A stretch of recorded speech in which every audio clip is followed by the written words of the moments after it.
Balik lagi dengan channel RGP, dan kali ini bersama Waterholic aku bakalan review lensa Super Artisan yang bakal aku kombinasiin dengan Lumix GX85, yang mana aku udah pakai lensa ini selama beberapa bulan, dan ya kira-kira sekitar 11 bulan, hampir setahun lah. Dan aku bakal share pengalaman aku selama pakai lensa ini selama 11 bulan, yang mana itu dalam bentuk video sinematik maupun foto. Nanti kalian simak aja penjelasannya berikut ini. Buat pemasangannya sendiri, lensa ini berasa kokoh dan solid di body GX85 ini, dan gak ada berasa kayak cetak-cetek kayak lensa murah gitu loh. Jadi ketika lensa ini dipasangin di Lumix GX85 ini berasa kokoh dan solid aja gitu. Pokoknya enak lah. Yang mana mounting Lumix GX85 ini sendiri menggunakan mounting Micro Four Thirds. Jadi alasan aku milih lensa ini karena bukaannya yang lebar, ada di f1.4, dan focal length-nya yang 55mm equivalent dengan atau sebanding dengan full frame 110mm. Ini dengan hasil yang ngezoom kamu bisa dapat bokeh yang lebih bagus, dan di bukaan f1.4 ini kamu bisa dapetin hasil buat nge-shoot malam, low light atau kondisi minim cahaya itu bakalan lebih terang, dan bokeh yang kalian dapat juga bakalan lebih bagus karena bukaan dan focal length-nya sendiri ngedukung buat kalian dapetin bokeh yang lebih creamy. Terus juga karena focusing ring dan aperture ringnya yang smooth, kadang kita butuh nih perpindahan fokus yang smooth kayak gitu kan. Beda dengan lensa auto yang biasanya perpindahan fokusnya itu kasar. Dan ini juga lensa ini full manual, dan sistem di lensa ini pun semuanya mechanical, tidak ada autonya sama sekali. Jadi kalian yang tidak suka atau tidak terbiasa dengan manual, mungkin kalian bisa belajar dulu atau lebih memilih lensa yang auto. Jadi pengalaman aku selama pakai lensa ini selama 11 bulan atau ya hampir 1 tahun lah ya. Karena aku beli lensa ini di bulan Februari tahun 2021. Jadi selama aku pakai lensa ini ajib sih. Enak banget pokoknya.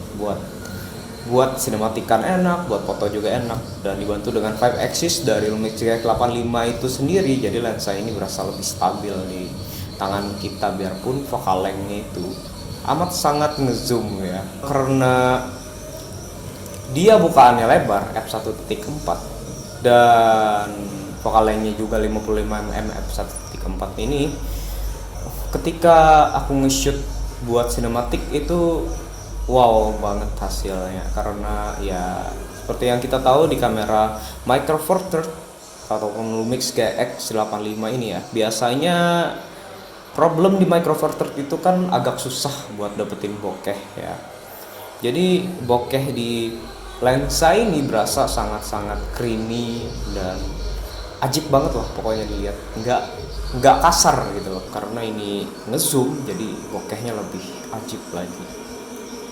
Jadi karena focal length-nya yang 55mm ini, jadi fokus breathing yang dihasilin dari lensa ini nggak terlalu separah lensa Laowa yang saat ini aku pakai buat nge-record. Karena lensa Laowa itu wide ya, jadi pengaruhnya di fokus breathing yang kurang enak, jadi ngubah komposisi gitu, kayak cetek-cetek gitu loh, kayak gimana sih berubahnya tuh kayak nggak halus. Kalau ini fokus breathingnya acceptable dan smooth banget karena focal length-nya juga ngezoom, jadi itu pengaruh dari lensa yang zoom. Fokus breathingnya itu bagus, jadi perpindahan fokus dari satu objek ke objek yang di belakang, misalnya objek depan dan belakang, itu terasa smooth dan nggak merubah komposisi. Jadi karena focusing ring dan aperture ringnya ini smooth, aku jadi berasa lebih enak buat mainin perpindahan fokus ketika record video sinematik. Jadi biasanya misal dari objek depan dan objek yang kita mau shoot itu di belakang, itu perpindahannya lebih smooth gitu loh, jadi lebih enak buat kita melakukan perpindahan fokus. Kan kadang ada lensa yang aperture dan focusing ringnya itu agak keras, kayak Lowa yang aku pakai buat record sekarang itu focusing ringnya agak keras, tapi positifnya buat foto sih, buat kunci, buat foto bagus sih. Kalau buat video aku lebih prefer lensa yang focusing ring dan aperture ringnya itu smooth, jadi kita lebih enak buat perpindahan fokus ataupun ngatur aperture ringnya buat ngatur exposure. Jadi karena focal length-nya yang 55 mm ini setara dengan equivalent dari full frame 110 mm, jadi otomatis dia agak ngezoom kan nih. Resiko dari lensa ngezoom biasanya ketika kamu pakai di kamera yang nggak ada stabilization-nya nih, dia bakalan goyang parah, getar parah karena lensanya ngezoom.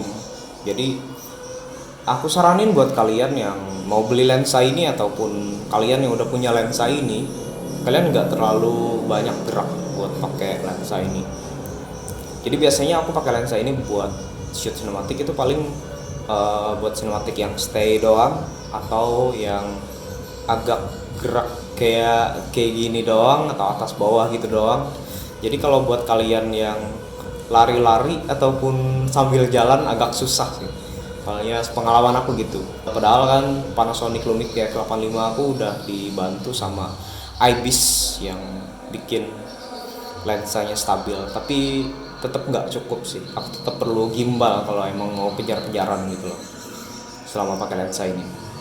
Buat kekurangannya sendiri, lensa ini seperti yang udah aku sebutin dari awal, kalau lensa ini adalah lensa manual, yang mana lensa manual tidak ada autofocusnya sama sekali. Jadi buat kalian yang nggak terbiasa ya wassalam.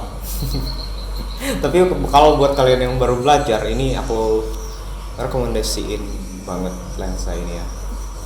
Dan kekurangan yang kedua itu di bagian chromatic aberration, yang mana di bukaan paling lebar itu biasanya ada chromatic aberration-nya yang berwarna agak-agak keunguan.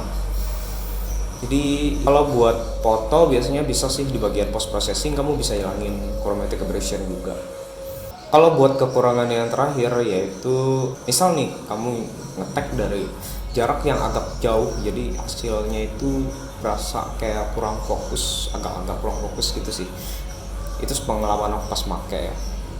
Oke, jadi lensa ini cocoknya buat siapa dan ditujukan buat siapa juga. Jadi kalau menurut aku, kalian yang baru pemula dan ataupun udah profesional juga ya sah-sah aja sih kalau mau pakai lensa ini. Tapi ini termasuk best budget lens kalau menurut aku ya. Soalnya dengan harga semurah ini, harganya aku nyantumin di sini aja nih, yang saat ini ada di marketplace. Dengan harga semurah ini kalian udah dapat bokeh yang creamy dan juga bukaan yang lebar. Dan lensa ini juga tersedia buat Sony, Fuji ataupun Canon. Buat lensa-lensa kamera-kamera APS-C dia udah support. Cukup sekian video RGB kali ini dan saya Muter Tolik. Sampai jumpa di video berikutnya.